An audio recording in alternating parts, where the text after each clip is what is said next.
મને કે મારા પતિને કે અમારા લગતા વળગતાને કોઈ પણ નુકસાન થયું તો એનો જિમ્મેદાર મારું પરિવાર રહેશે। ઠાકરસિંહભાઈ, જે દીકરીને પરિવારે મોટી કરી, જેને ગાવા માટેની છૂટ આપી, જેને કલાકાર બનવાનો મોકો આપ્યો ને હવે કહે છે કે મને કંઈ થશે તો મારો પરિવાર જવાબદાર રહેશે, કેટલું દુઃખ થાય? દુઃખ તો આજે યાદ આવે। મારી તો ઉંમર નાની છે પણ પુસ્તકોમાં હું ભણ્યો છું કે દૂધ પીતી પ્રથા હતી।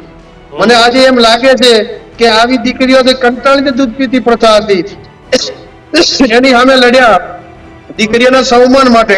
પરંતુ આજે દીકરીઓથી આજે એમ કહે છે કે મારા પરિવાર, મારા પતિ, એટલે તારો પતિ ક્યાં થઈ ગયો? તને હજી લગ્ન નથી કર્યા। લગ્ન તો કેને કહેવાય? આપણી સનાતન ધર્મની સંસ્કૃતિ 4 ફેરા ચોરીમાં ફરે। તમે ભાગી જાઓ અને તમારી મરજીથી કરો, મા બાપને સમાજના મર્યાદાઓને પર ઉઠીને એને પતિ ક્યાંથી થઈ ગયો? જોખમ છે।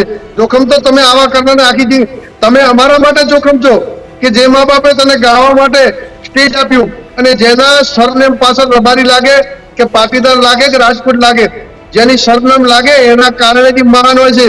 ડાયરેક્ટ કલાકારે કિંજલ રબારી લખાવવાનું બંધ કરે તો એને કોઈ ભોજિયો ભાવ ના પૂછે।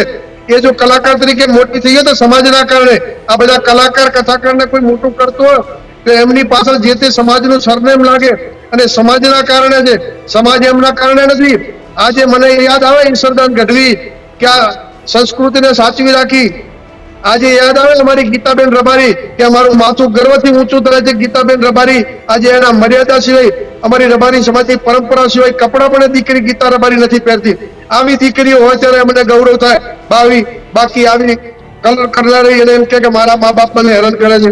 અરે ભાઈ, મા બાપે તને મોટી ના કરી હોય, એ જન્મી ત્યારે જો ગળામાં મેળી નાખ્યું હોય તો તું અમને કલંક જ નથી। તમે આ સમાજ માટે કલંક છો, કલાકાર છો એ જ કે કલાકાર બનીને સમાજ જ આપે અને પાછી ભાગીને બીજા સમાજમાં જતી રહો કે અમારે બીજા સમાજની દીકરીઓ લાવવી નથી। અમારા સમાજની કોઈ દીકરી લઈ જાય તો હરકી જ આ રબારી સમાજ ક્યારે ચલાવી પણ ના લે। ત્યારે જ ન્યૂઝરૂમ ગુજરાતની યુટ્યુબ ચેનલને સબસ્ક્રાઇબ કરો અને ઇન્સ્ટાગ્રામ અને ફેસબુક પર ફોલો કરો। અપડેટ રહો, સત્યની સાથે રહો।